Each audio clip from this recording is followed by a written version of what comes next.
Bonjour à toutes et tous, bienvenue sur 3 Lunes Diffusion. Aujourd'hui, nous allons plonger dans un autre univers de la littérature fantastique, celui du Seigneur des Anneaux. Comme vous pouvez vous en douter, nous allons l'explorer sous l'angle de la psychogénéalogie. Vous allez être surpris de voir à quel point cette saga mythique créée par Tolkien est imprégnée de dynamiques transgénérationnelles, d'héritages familiaux lourds à porter et de symboles inconscients qui résonnent avec nos propres schémas. Alors que vous soyez fan de la Terre du Milieu ou que vous souhaitez comprendre vos propres histoires familiales à travers cette épopée, eh bien cette vidéo est faite pour vous. Nous allons commencer par le personnage de Frodon et donc de l'héritage du porteur de l'anneau. Alors, Frodon Sake, c'est le personnage central de cette histoire. Il hérite de l'anneau, non pas directement de ses parents, mais de son oncle Bilbon, qui lui-même l'a trouvé lors de sa propre aventure. Ici, l'anneau représente bien plus qu'un simple objet magique. En fait, c'est un symbole de l'héritage familial, un fardeau transmis de génération en génération, un poids que Frodon doit assumer malgré lui. Donc ce thème de l'héritage qu'on pourrait qualifier d'involontaire, est lourd à porter. Il est au cœur de la psychogénéalogie parce que les fardeaux sont au cœur de cette pratique. On va libérer un petit peu cet héritage inconscient bloqué. Donc dans certaines familles, des schémas se répètent de manière inconsciente. Il peut s'agir de secrets de famille, de traumatismes non résolus ou de dettes symboliques qui se transmettent à travers les générations, tout comme Frodon hérite de la mission de détruire l'anneau. Alors, je vous donne un exemple concret. Imaginons une famille où un ancêtre a vécu un drame ou une perte importante et où de manière invisible, cette souffrance se transmet aux descendants sous forme d'un fardeau invisible. Frodon, tout comme nous, porte un héritage qu'il ne comprend pas pleinement au départ, mais qui influence chacun de ses choix et de ses actions. Voilà. Maintenant, on va passer au personnage d'Aragorn, parce qu'il est le symbole de l'héritage du roi en exil et de la réconciliation avec ses origines. Alors, Aragorn, ce roi en exil, qui est héritier du trône du Gondor, c'est le dernier descendant d'une longue lignée de rois, mais il hésite à reprendre son rôle. Alors pourquoi ? Parce qu'il porte en lui la honte et le poids des erreurs de ses ancêtres, en particulier celle d'Isildur, qui n'a pas su détruire l'anneau et a par la même occasion condamné son peuple à des siècles de déclin. Donc en fait, ce récit dans le Seigneur des Anneaux montre que Aragorn, avec ce refus initial de se revendiquer roi, peut s'analyser en psychogénéalogie comme une forme de loyauté inconsciente envers ses ancêtres. Il craint de répéter leurs erreurs et de ne pas être à la hauteur du trône. Et donc ce type de blocage transgénérationnel est fréquent dans les familles où un ancêtre a connu l'échec ou la disgrâce et où les descendants refusent inconsciemment de reprendre le flambeau de peur de subir le même sort.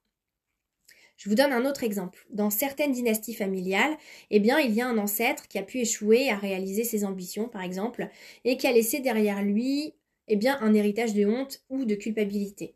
Les descendants, comme Aragorn, peuvent ressentir une pression immense. Et en fait, ils vont hésiter à embrasser leur destin à cause des fantômes du passé. On va pouvoir s'attarder sur les hobbits et donc forcément sur l'importance des racines familiales. Donc les hobbits, dans leur ensemble, ils incarnent un attachement profond à leurs racines et à leur terre. Ils sont fiers de leur lignée, de leur arbre généalogique bien fourni et de leur tranquillité. Et donc cet amour de la tradition, des coutumes familiales et puis aussi de la sécurité, c'est un trait que l'on retrouve dans beaucoup de familles où la fidélité, si je puis dire, à la lignée est essentielle. Alors Bilbon et Frodon, en revanche, eux, font partie de ces rares membres qui quittent la comté pour l'inconnu. En fait, ils viennent briser ce schéma familial de stabilité pour répondre à un appel de l'aventure, un appel inconscient à dépasser les limites de leur lignée et donc à s'ouvrir à un monde plus vaste.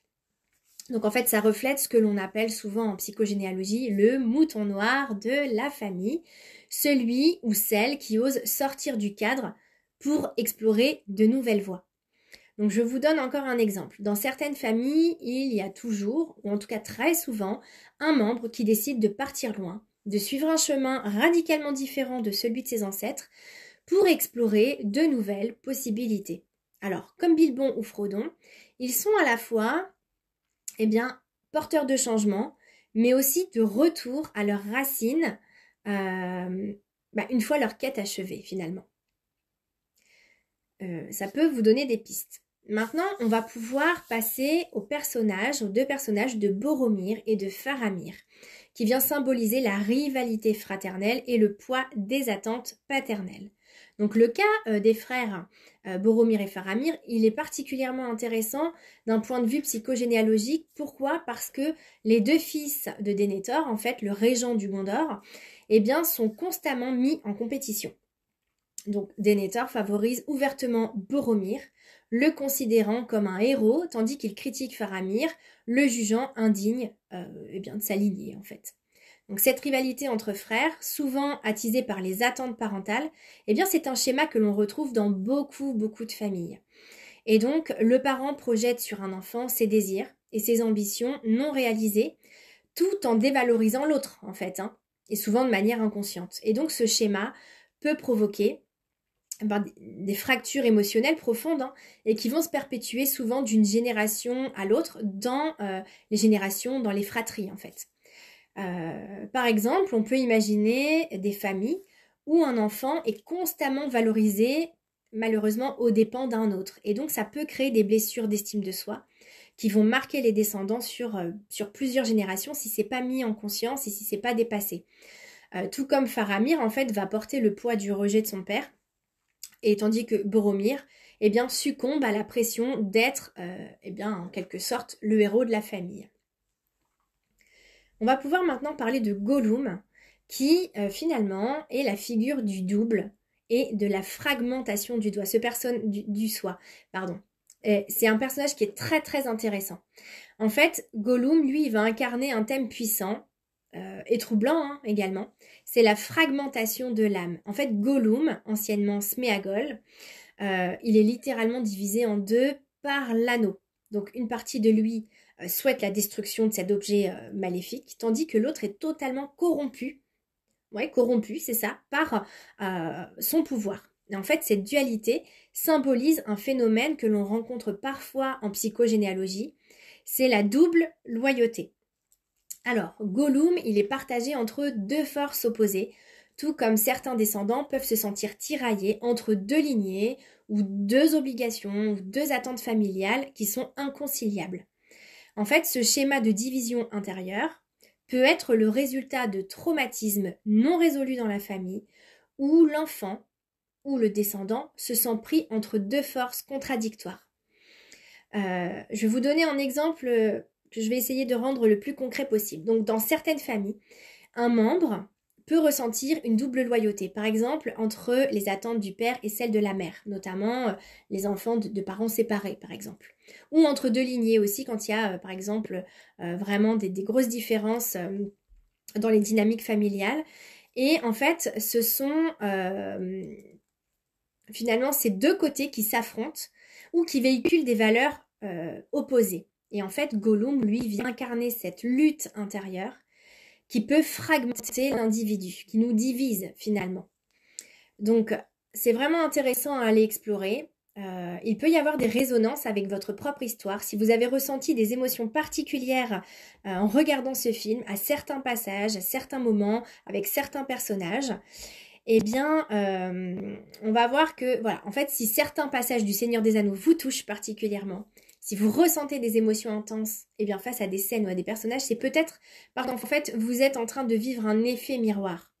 Donc, ces histoires héroïques, ces quêtes et puis ces conflits familiaux, peuvent résonner avec vos propres schémas inconscients, vos dynamiques transgénérationnelles qui sont non résolues. Donc, en fait, le voyage de Frodon, les doutes d'Aragorn, la rivalité entre Boromir et Faramir, et tous ces éléments peuvent faire écho à des mémoires familiales enfouies. Ce que vous ressentez face à l'écran, ou à travers les pages des livres, ça peut être une invitation à explorer plus profondément vos propres histoires familiales et puis ces schémas. Alors, comme vous pouvez le constater, eh bien, Le Seigneur des Anneaux, c'est bien plus qu'une simple épopée fantastique. Donc, à travers ses personnages et ses intrigues, eh ben, Tolkien, en fait, nous parle de transmission familiale, nous parle de schémas inconscients, il nous parle aussi de poids hérité, de quête pour se libérer de ses fardeaux. Donc, si certaines dynamiques de cette saga, en fait, résonnent en vous, c'est peut-être une invitation à explorer votre propre psychogénéalogie, à comprendre en fait d'où viennent voilà, ces blocages, ces émotions fortes. Donc je vous invite eh bien, à découvrir mon site internet. Si ça vous intéresse, eh bien j'anime des ateliers qui vont pouvoir vous aider à mettre en lumière ces schémas inconscients et surtout à pouvoir vous en libérer. Vous pouvez retrouver le lien de mon site sous la vidéo. Et puis, je vous remercie d'avoir suivi ma vidéo. J'espère qu'elle vous aura donné des pistes, qu'elle vous aura éclairé. N'hésitez pas à me partager en commentaire vos ressentis par rapport à cette œuvre. Et puis maintenant, je vous dis à bientôt sur 3 Lunes Diffusion pour d'autres explorations en psychogénéalogie. À bientôt!